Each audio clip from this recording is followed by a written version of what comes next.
Om Namo Bhagavate Vāsudevāya. Om Namo Bhagavate Vāsudevāya. Om Namo Bhagavate Vāsudevāya. Om Namo Bhagavate Vāsudevāya. Reading from Srimad-Bhagavatam, Canto1, Chapter 2, chapter titled Divinity and Divine Service. Text 3. Please repeat. Yaha svānubhāvam akhila-śruti-sāram ekam adhyātma-dīpam atititīrṣatāṁ tamo ndham saṁsāriṇāṁ karuṇayāha purāṇa-guhyaṁ tam vyāsa-sūnum upayāmi guruṁ munīnām svānubhāvam akhila-śruti-sāram ekam adhyātma-dīpam atititīrṣatāṁ tamo ndham saṁsāriṇāṁ karuṇayāha purāṇa-guhyaṁ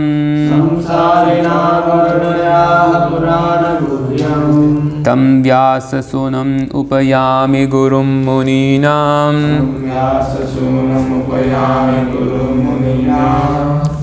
svānubhāvam akhila-śruti-sāram ekam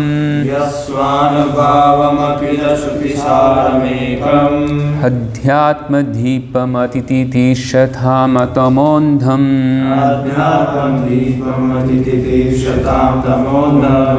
saṁsāriṇāṁ karuṇayāha purāṇa-guhyaṁ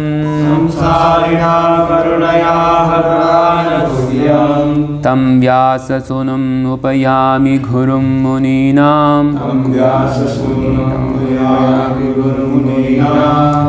svānubhāvam akhila-śruti-sāram ekam adhyātma-dīpam atititīrṣatāṁ tamo ndham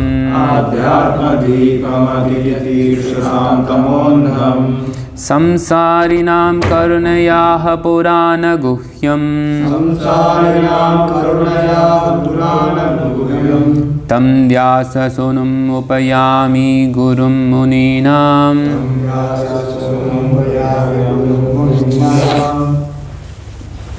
svānubhāvam akhila-śruti-sāram ekam svānubhāvam akhila-śruti-sāram ekam adhyātma-dīpam atititīrṣatāṁ tamo ndham adhyātma-dīpam atititīrṣatāṁ tamo ndham saṁsāriṇāṁ karuṇayāha purāṇa-guhyaṁ purāṇa-guhyaṁ vyāsa-sūnum upayāmi guruṁ munīnām tam vyāsa-sūnum upayāmi guruṁ munīnām svānubhāvam akhila-śruti-sāram ekam svānubhāvam akhila-śruti-sāram ekam adhyātma-dīpam atititīrṣatāṁ tamo ndham adhyātma-dīpam atititīrṣatāṁ tamo ndham saṁsāriṇāṁ karuṇayāha purāṇa-guhyaṁ tam vyāsa-sūnum upayāmi guruṁ munīnām svānubhāvam akhila-śruti-sāram ekam svānubhāvam akhila-śruti-sāram ekam adhyātma-dīpam atititīrṣatāṁ tamo ndham adhyātma-dīpam atititīrṣatāṁ tamo ndham saṁsāriṇāṁ karuṇayāha purāṇa-guhyaṁ saṁsāriṇāṁ karuṇayāha purāṇa-guhyaṁ vyāsa-sūnum upayāmi guruṁ munīnām. Tam vyāsa-sūnum upayāmi guruṁ munīnām.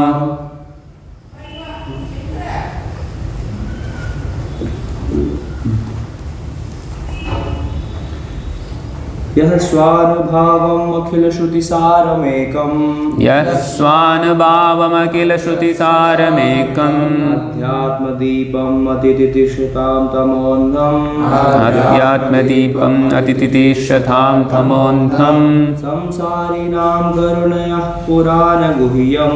saṁsāriṇāṁ karuṇayāha purāṇa-guhyaṁ.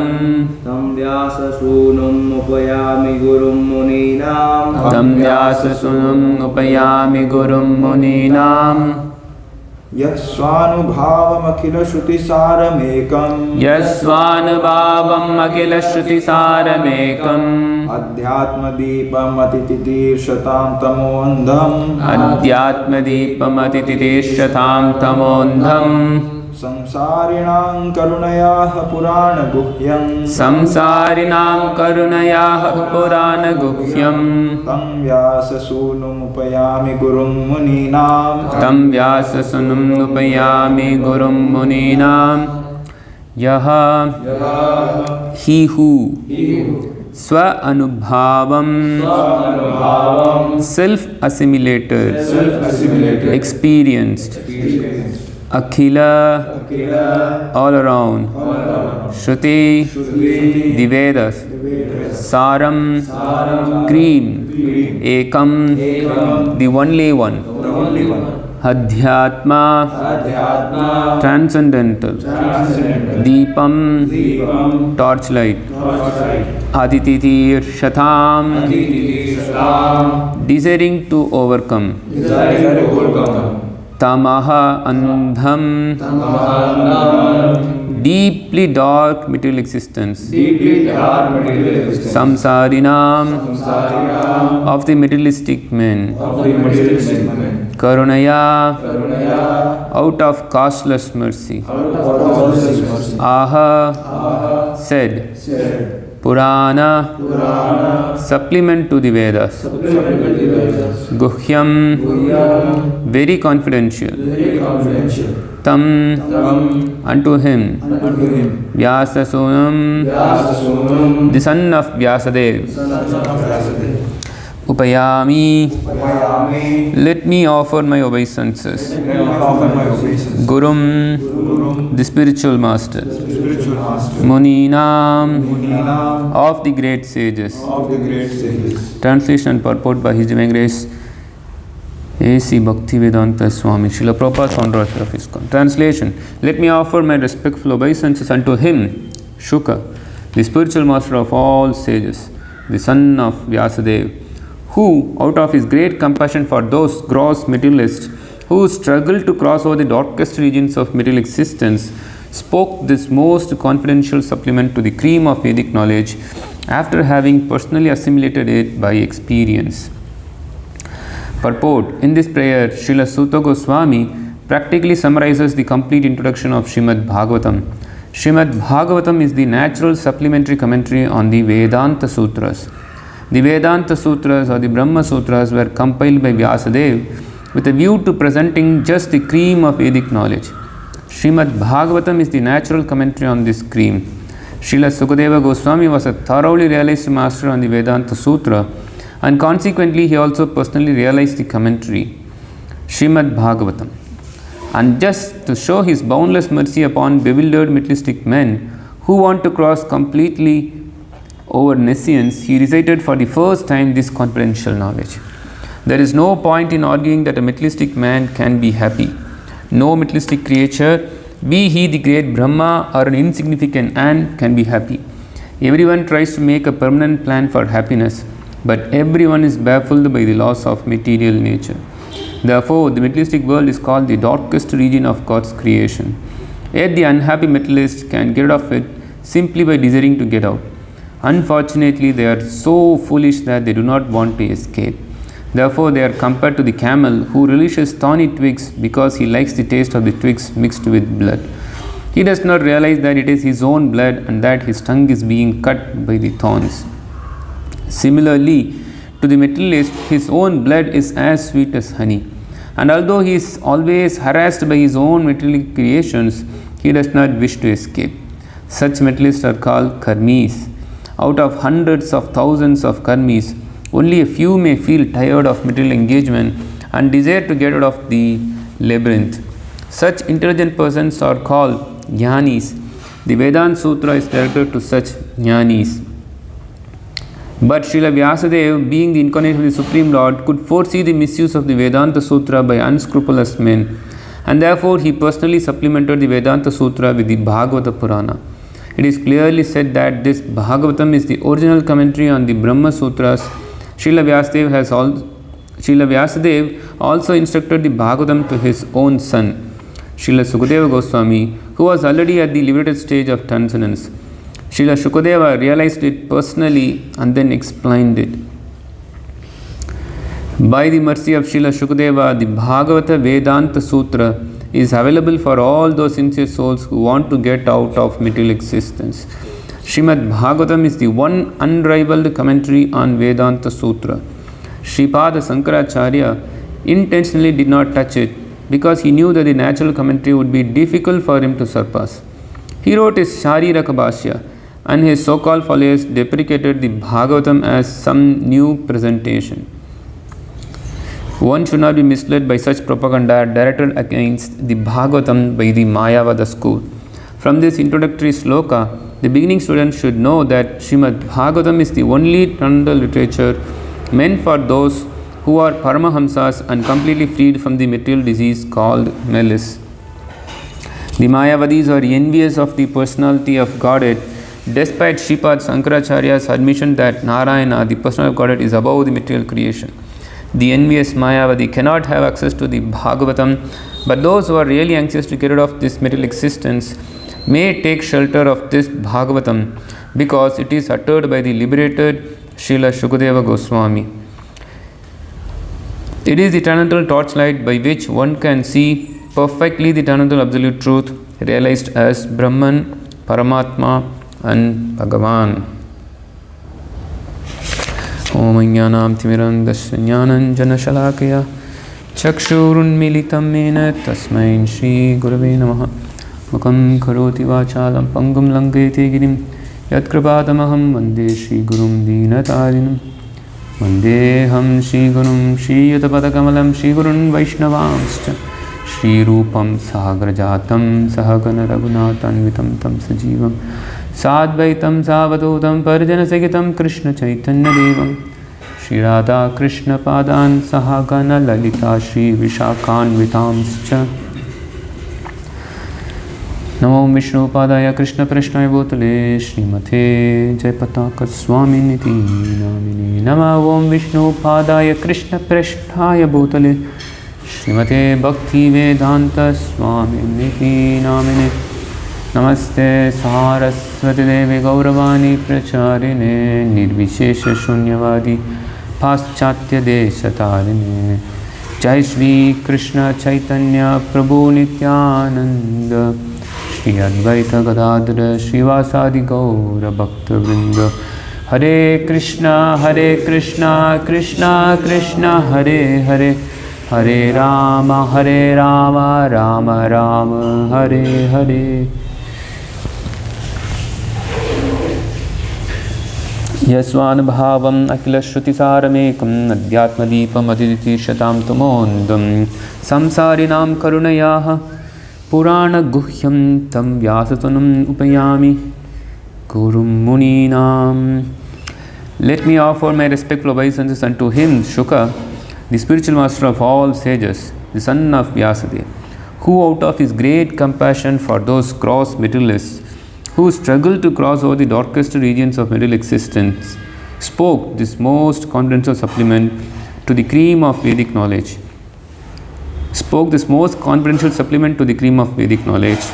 After having personally assimilated it by experience. Hare Krishna. Here we are seeing Sūta Gosvāmī offering his respectful obeisances unto his spiritual master, who is Śukadeva Gosvāmī.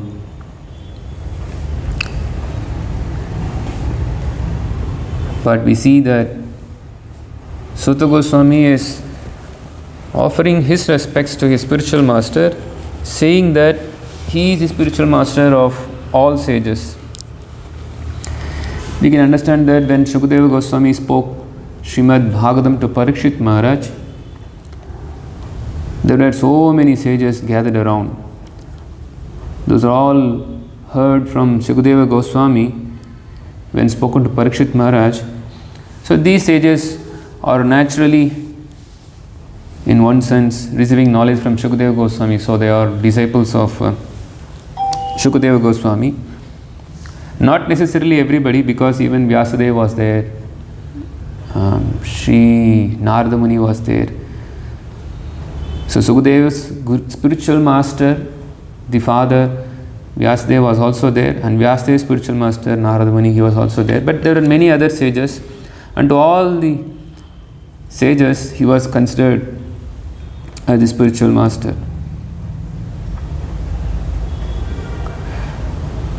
Śrīla Prabhupada in his lecture to this particular shloka, he says that guruṁ munīnām, the spiritual master of the great sages, that Vyāsadeva was also present when Śukadeva Gosvāmī was about to speak to Parikshit Maharaj. And when Parikshit Maharaj was receiving Śukadeva Gosvāmī, that time Vyāsadeva himself got up from the seat and welcomed Śukadeva Gosvāmī. It means Śukadeva Gosvāmī was so elevated that Vyāsadeva was also getting up. So Śrīla Prabhupada is saying that Vyāsadeva also got up when Śukadeva Gosvāmī entered the place where Parikshit was fasting. So there are so many words which are having deep meanings in this particular verse. Of course, as Chaitanya Charitamritakara says, Krishna tulya bhagavata vibhu sarvashraya prati shloke prati akshare nana artakaya. Not that every shloka has unlimited meanings. As we see in Chaitanya Charitamrita, Chaitanya Mahaprabhu is explaining one particular verse in more than 61 different ways. Yeah, the famous Atma-ramascha munayo nirgrantha purukrume kurvantiki yittam bhutagno harihi. Yeah, so that verse is explained by Chaitanya Mahaprabhu in 61 different ways. Chaitanya Charitamrita says prati shloke, not that every shloka, prati akshara. Even an akshara of Bhagavatam gives unlimited meanings. There are direct meanings, indirect meanings, and there may be a meaning from the inference. It may not be a direct meaning, or it may not be indirect meaning, but with particular words you may infer that this is what is said. So there are unlimited meanings. Just as Krishna is unlimited, Bhagavatam is unlimited. So there are so many meanings. Here in this particular words, we can really speak so much on any particular word. That svānubhāvam, how Śukadeva Gosvāmī, he personally experienced Śrīmad-Bhāgavatam, and Shruti we can speak Sāram, how Bhagavatam is the Sāram, essence. Like that we can speak so much on this particular verse, and let me try to speak whatever I can in a short time. So here we see that the word ekam is mentioned. Ekam refers to one. So it's clearly mentioned that this is the one literature, and Śrīla Prabhupada also writes in the commentary that this is the one literature. There are hundreds and thousands of literatures, and here it is mentioned Śruti-sāram ekam. It is not that one of the literature that is found in garbage of the material world. just see that. In fact, I vaguely remember someone saying me that the famous the Flipkart company, it just started with marketing books. Then later it added electronic products. Then it added many. Now it is adding groceries. Like that, there are so many. Even the Amazon is also famous for books. So it all started with marketing books. So there are so many literatures, many literatures, hundreds and thousands of literatures. There are, I think, even millions of varieties of books, even now, currently in this planet where we are right now living.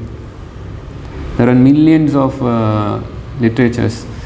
And here it is mentioned, akhila-śruti-sāram ekam.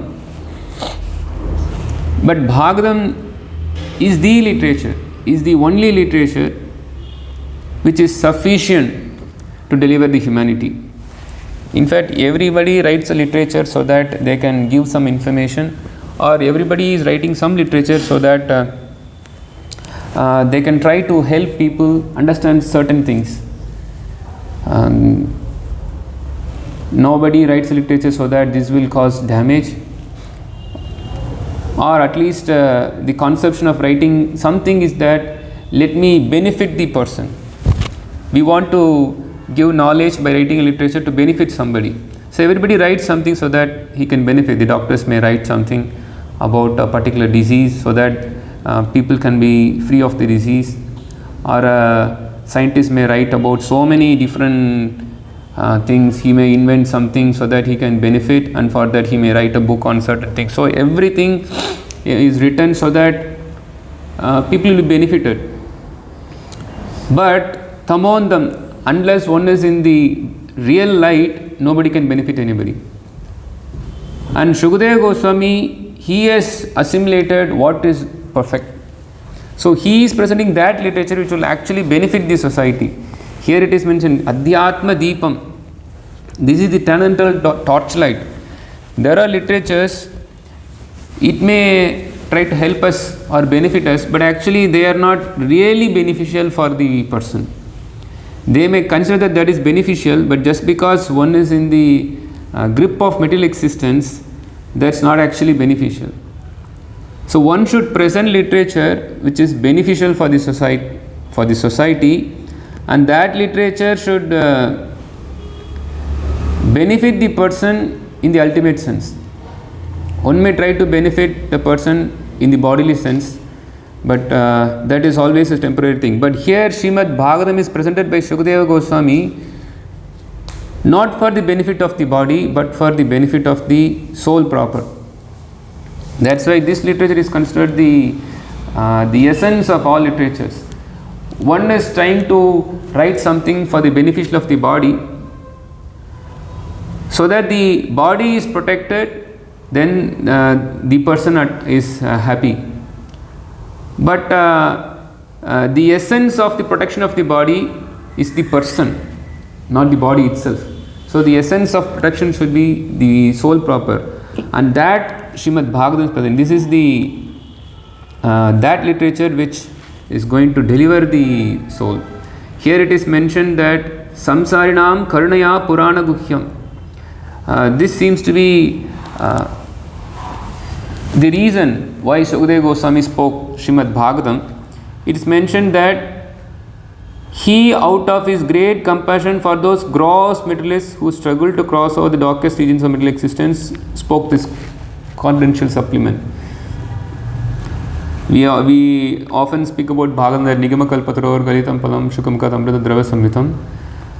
And then the previous one, dharma prochita kaitava trap paramo nirmat saranam satam, that Bhagavatam is meant for the Paramahamsas. Even Srila Prabhupada, he writes here that from this introductory shloka, the beginning student should know that Śrīmad-Bhāgavatam is the only eternal literature meant for those who are Paramahamsas. So Srila Prabhupada says that Bhagavatam is meant for the Paramahamsas. And here in the translation we see that Sūta Gosvāmī is saying that this is spoken for the gross materialists who are suffering in the darkest regions of material existence. So both are true.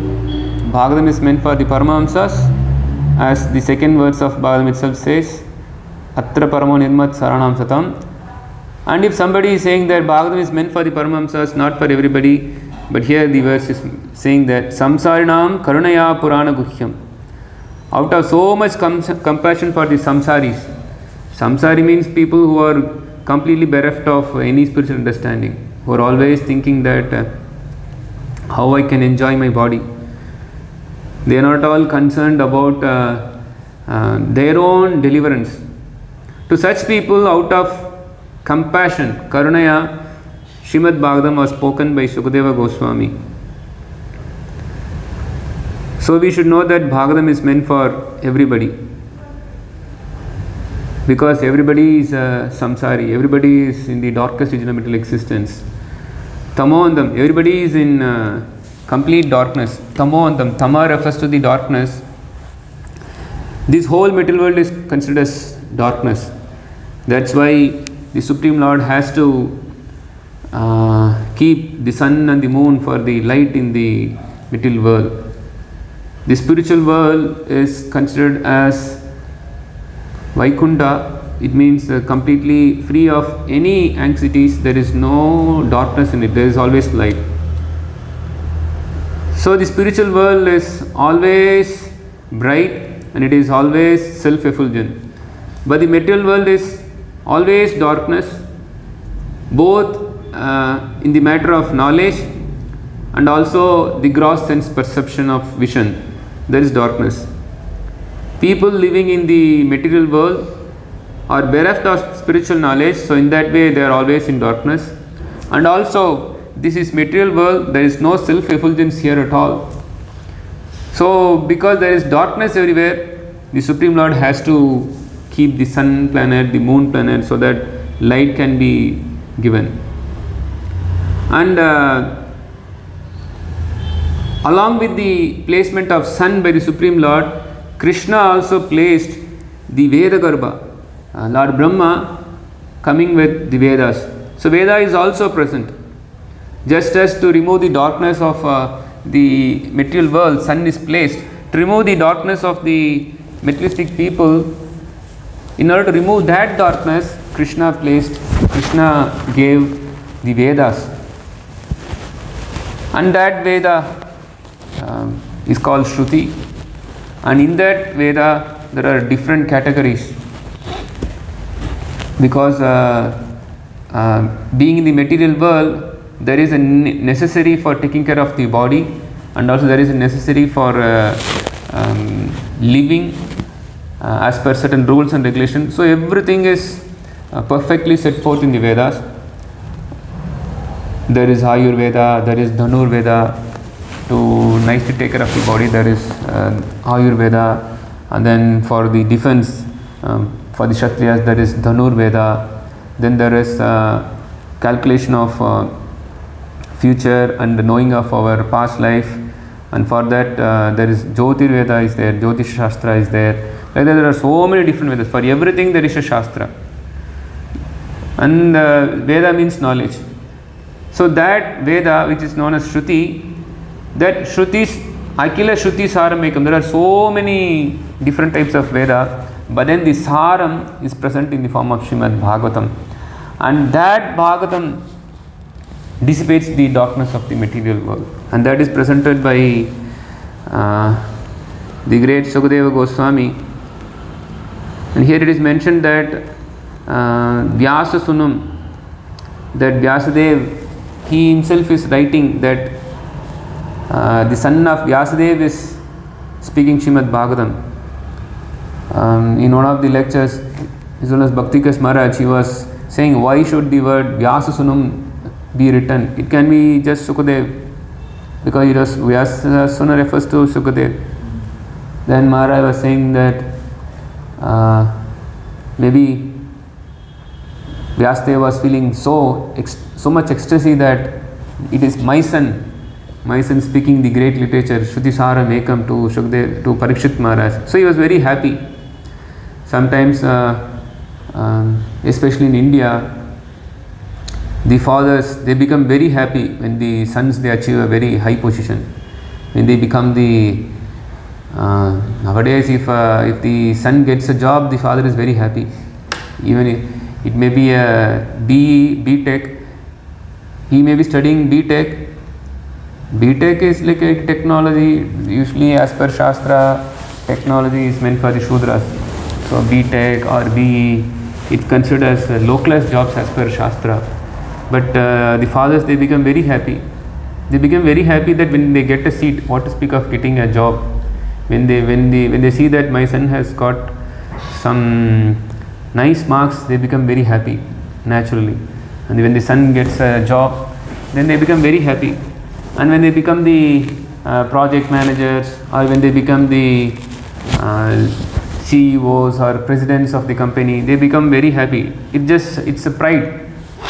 In India particularly, the fathers become very proud. In fact, they go to the relative and then they say that, see, my son, he has gone to US.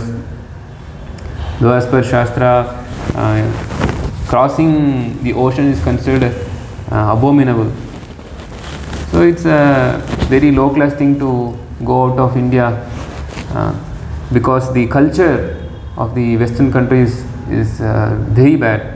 So in that sense, it's considered very abominable to cross over the ocean. But naturally the father becomes happy because my son, he has attained some high position. He has attained a very high position. Then generally the fathers, particularly in India, they are not very happy when their son become a Hare Krishna brahmachari. It becomes very difficult for them that they think that he is spoiling my name.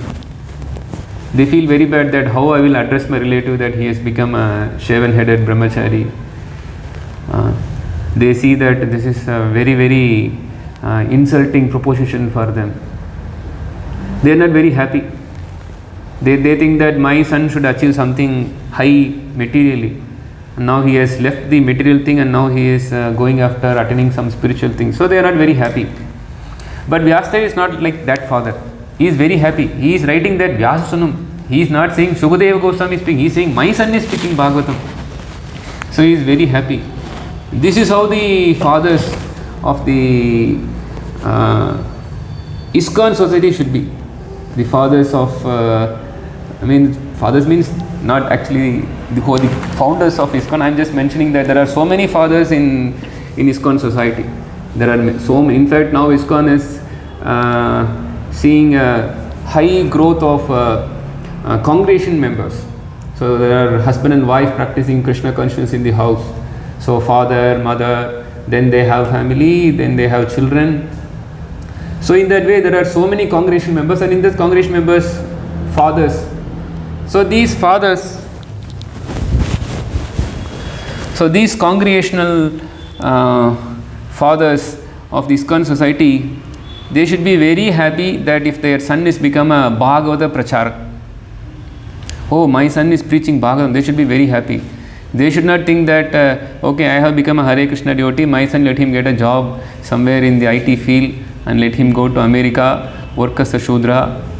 No, they should feel bad. Oh, once the parents, they come to Krishna consciousness, they should think that how my son can become like Bhagavata, like Śukadeva Gosvāmī. Vyāsadeva is so happy that my son is speaking the essence of the whole Shastra to not just Śukadeva, to Parikshit Maharaj, but to everyone gathered there.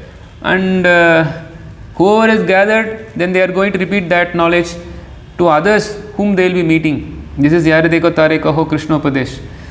This Yare Dekho Tare Kaho Krishnopadesh is followed long back. Chaitanya Mahaprabhu, he particularly instructed whomever you meet, you should speak Krishnopadesh.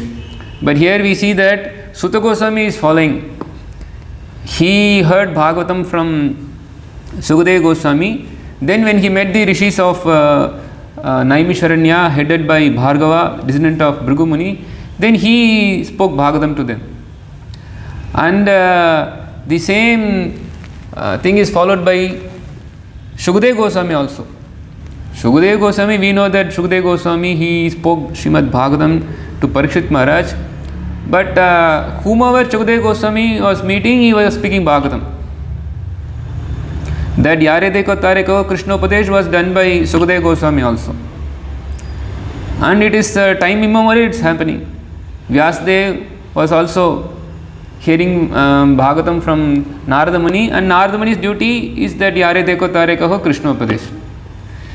In fact, Narada Muni, he is so wonderful that he will be doing Yare Deko Tarekaho even to the Mlechas, Yavanas, hunters. The famous example, Mrigari. He is a hunter. To him also, he gave Krishna Upadesh. And he doesn't see that male member, female member. Even to female, he will preach. We see the example of who is the mother of Prahlad Maharaj? Kayadu. So Kayadu, she is a woman. So Narada Muni spoke that there is a chance now a woman has taken shelter of my ashram, so let me take advantage. Then he spoke Śrīmad-Bhāgavatam to Kayadu, Yare Deko Tareko Krishna Upadesh. But being a woman, she was not much attentive, but still the son inside the womb of Kayadu, he heard, Prahlad Maharaj heard. So there was always advantage.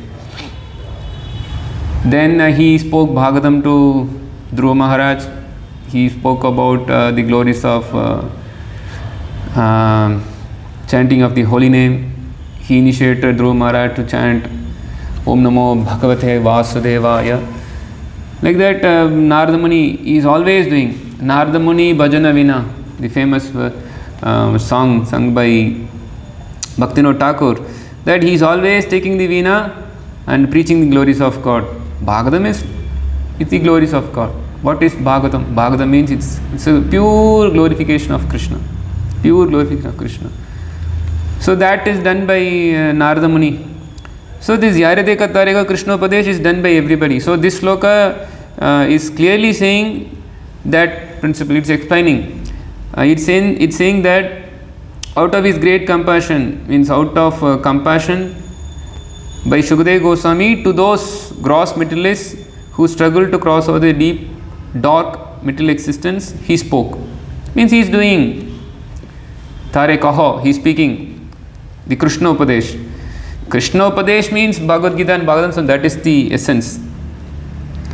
So this is a natural thing that a Vaishnava, he is always karuṇayāha, he is very, very merciful. And that sloka given by Chaitanya Mahaprabhu, Yare Deka Tareka Krishna Upadesh, it refers to the Vaishnava's compassionate nature. That Vaishnava is always feeling compassion for the fallen conditioned souls. How I can deliver, how I can deliver. And when a Vaishnava thinks of delivering the conditioned soul, he thinks of giving Krishna. This is his compassion. Vaishnava's compassion is not ordinary materialistic compassion. Vaishnava's compassion is actually compassion. All other compassions are actually not compassion. All other compassions are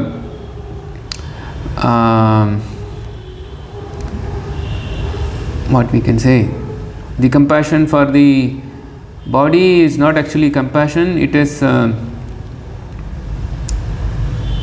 its hindrance, we can say, or it is something which is harmful. Because it's really wonderful. Somebody may think how compassion can be harmful. Actually, compassion can be harmful if we do not know real knowledge. Just as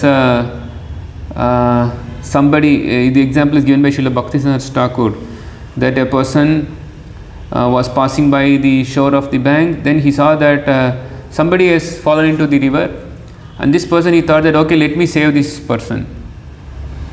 So he immediately jumped into the river and then pulled the shirt of the person and then came out and said that I have saved the person. This is actually a very foolish thing, because he did not save the person, he just saved only the coat or the shirt of the person.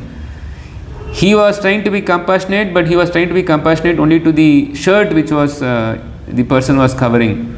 But the person who is actually to be saved was not saved. So we should know what is actually compassion. Otherwise, trying to be compassionate without the proper knowledge will only cause harm. The other example given, I think Srila Prabhupada gives the example that there are two brothers, and one brother was suffering from a typhoid, and then the mother saw that okay, this elder brother is having typhoid, so she restricted the brother, the eldest son from getting a food which is difficult for digestion, otherwise this will only going to increase his disease more. So this elder son was in a fast because of having a disease. But then the younger son, he thought that oh, my brother is suffering, he cannot, I am eating nice wonderful dishes, but then my elder son, he is not eating properly, so let me try to please him, let me try to be compassionate to him. So he comes with a plate of parota and then gives parotas to his elder brother, thinking that okay, my elder brother is suffering without proper food, let me give parota, this is the best food, everybody will love it. So this is my understanding that if he takes parota, he will be very happy. So he gives parota to the elder brother, and because the typhoid condition is still there, he becomes even more in a worse condition. So now the mother comes and then he sees that the condition is worsened, and the reason was because the younger son gave parota. Then the mother has to beat the younger son. The younger son thought that why my mother is beating me? I am trying to be very compassionate. I am trying to do good only. I don't have any evil intention at all. I thought my brother is suffering and let me help him. But then this younger son is in ignorance that he does not know how to save. He is thinking that I am compassionate, but compassionate with improper knowledge or with compassion in the mode of ignorance will only cause more damage. So this person, he is already in a disease, in this diseased condition, he should not take things. Certain things which are very difficult to digest. This knowledge was not known to this son, younger son. So similarly, people out of ignorance, if they are trying to be compassionate, they will do more harm. But Śukadeva Gosvāmī, having received the knowledge, especially he knew the Shastra, and he assimilated the essence of the Shastra by hearing from his father Vyāsadeva, and that he wanted to deliver to the compassionate souls, not any other forms of knowledge. So he is having a natural compassion for the conditioned souls. In that way, the real compassion he had by delivering Śrīmad-Bhāgavatam to Parikshit Maharaj. So this is a duty for the devotees of the Hare Krishna movement, ISKCON movement, to be compassionate to the fallen conditioned souls on the spiritual platform of giving the standard of knowledge. There may be other sorts of compassion which may be requisite, but the real compassion is to deliver the conditioned soul from material existence, and that is given by Śukadeva Gosvāmī, and that is to be distributed.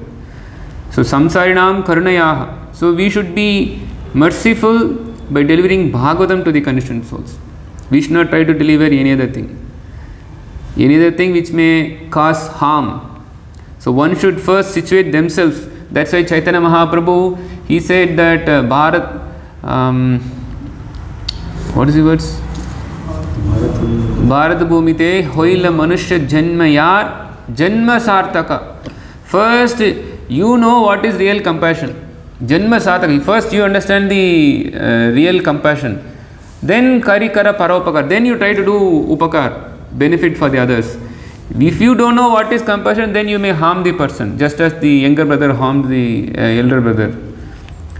So we should perfect our existence by knowing Śrīmad-Bhāgavatam, and then we should distribute Bhagavatam to others also. And definitely Bhagavatam is real compassion. Just as somebody may not know, because someone may ask, so one should first study Bhagavatam and distribute Bhagavatam.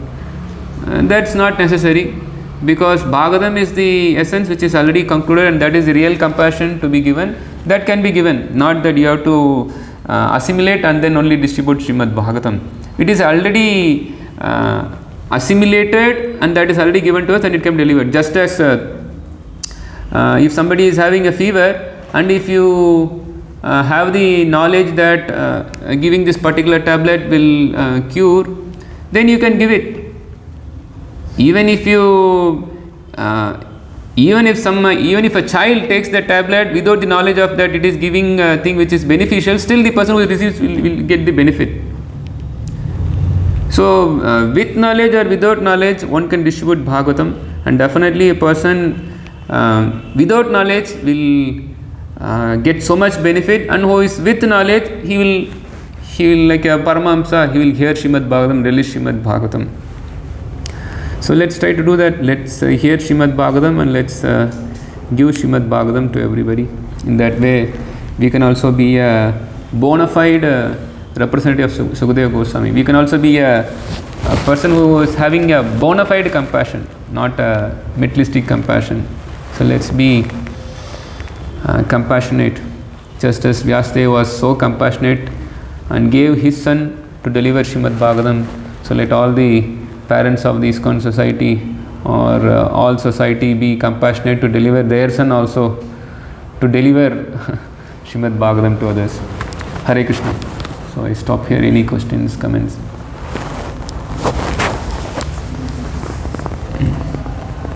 So Vyāsadeva is asking, means he is writing what Śukadeva Gosvāmī spoke and what Sūta Gosvāmī spoke. But he heard before speaking to Śukadeva Gosvāmī from Narada. That means he wrote a little later after receiving instruction from Narada. Yeah, he wrote Śrīmad-Bhāgavatam after he himself heard from Śukadeva Gosvāmī. He himself means he is hearing again. Just as we many times hear Śrīmad-Bhāgavatam. Many would have read 3 times, 4 times. And still they will come and sit in another devotee's class. When a Bhagavata is giving a class, not that he has already read Bhagavatam couple of times, that I don't want to hear. Bhagavatam is such a thing that you always want to hear. It is always fresh. Just as every day we are seeing Krishna and we are not thinking that, oh, I saw Krishna yesterday, why I have to see him today. No, we are very happy to see Krishna again. Every day we are seeing that our pleasure in seeing Krishna is increasing day by day. Oh, now Krishna is so beautiful, more beautiful, more beautiful. In fact, the more you see Krishna, you want to see him more. So similarly, the more you read Śrīmad-Bhāgavatam, you will feel that, okay, now I have read. That conception will come only in materialistic literature. That when you read once, some information you will gather. Second time, you won't feel like reading, but still, even if there is some rasa, they think, then they may try to read, and then they will feel that the rasa has now reduced.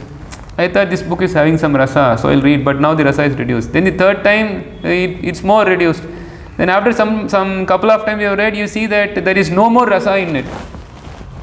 But Bhagavatam is not like that. When you read Bhagavatam, then second time you read, oh, this is more fresh now.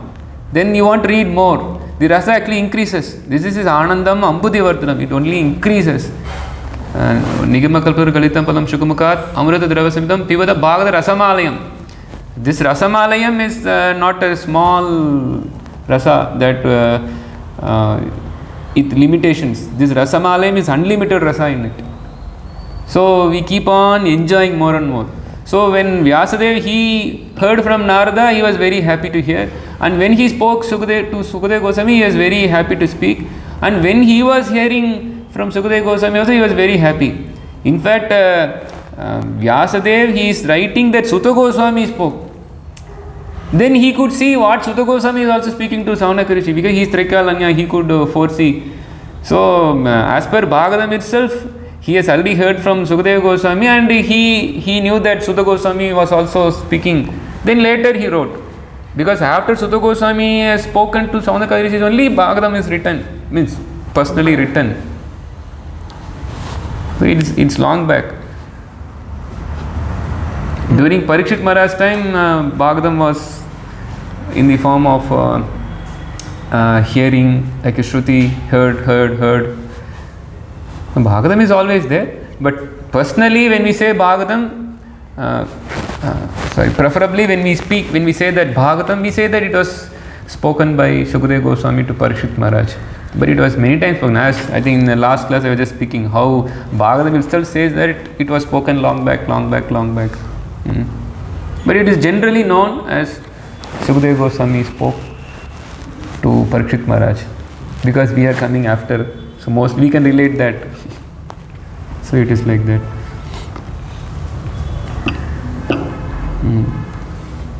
One was there. Then we told that Śukadeva Gosvāmī is the spiritual master, and the spiritual master of Śukadeva Gosvāmī were there together. But Śukadeva Gosvāmī was giving the class. So, but we see that it is not general etiquette. The Guru is sitting, and the spiritual master is sitting there. And how can you give class in front of them? Where such etiquette is mentioned? Means generally we see in general etiquettes. No, actually spiritual master, they come and sit in disciples class also. You know, I have also personally seen at our Guru Maharaj, Sunas Bhaktika Swami, he comes and sits when his disciple is giving class. And we see that many spiritual masters, they sit and hear classes when grand disciple is giving class in Mayapur Dham and all. But the thing is that they will have an elevated place. See, if disciple is in this place, then when a spiritual master sits, he will be having a more elevated place, because he is hearing Bhagavatam. We can hear Bhagavatam from anybody. But the etiquette is that disciple will have a position lower, so that etiquette will be there. So we can hear. So when we see that Vyāsadeva heard, then this is proper that the spiritual master can hear from his disciple. This is the conclusion. Because Vyāsadeva himself heard, Narada himself heard. From means it's a grand disciple, not just a disciple. His disciple is Vyāsadeva, and Vyāsadeva disciple is Śukadeva Gosvāmī. So he is like a grand disciple, but still Narada Muni was happily hearing. So the etiquette is that a spiritual master, it's not etiquette, it's just a natural tendency for anybody to hear Bhagavatam from anybody. If a Bhagavata is speaking Śrīmad-Bhāgavatam, what to speak of the other elevated Bhagavatas, even the Supreme Personal Godhead himself comes and sits and hears. That we see, no? That we see in many great Vaishnavas' life, that Krishna himself heard. Or this Suridas, somebody from Maharashtra. It's a very, I don't know, that he himself will come and hear what is spoken. And many times we see in Ramayana that Rama was himself hearing. Yeah, he himself is hearing. So the Supreme Lord himself comes and hears about his glories. Yeah. But they will have a elevated position accordingly. That etiquette we should follow. But hearing Bhagavatam, anybody can do. There is one instance in Bhagavatam. One king receives a Brahmana, and then when he is supposed to hear, then he came down from his throne and he heard. Some stories like that. I think it's Janaka Maharaj. Bhagavatam.